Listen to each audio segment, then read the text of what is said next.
Ay human kuno kini nangilog og pusil sa usa ka pulis. Ana report ni Cyril Chavez.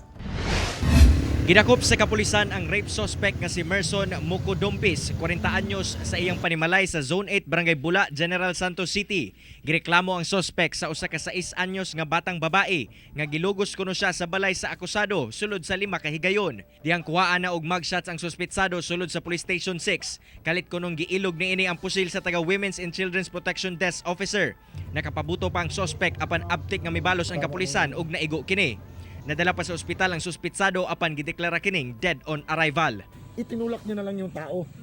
Tumakbo siya at pumasok siya agad sa ano natin, sa CR natin. Nagkataon din na nandun kami sa sa loob din ng opisina. Napag-responde kami kaagad. Nung approach tayo sa pinto, pinutukan agad tayo at wala tayong magawa kundi mag-return fire. Apan dili motuo ang kabanay sa suspect nga nanglugos kini og nangilog og armas. Martes sa hapon, gikuha kuno ang suspect sa ilang balay sa pulis nga nakasibilyan. Wala kuno sila nasayod kung asa kini gidala ug nasayran na lang nilang patay na kini. Pamaniya pag-agaw kung nakapusas ka. Unya daghan kay siya bunog si ang lawas na sanong burot kayo kani lagom kay ni diri ang baba na walis.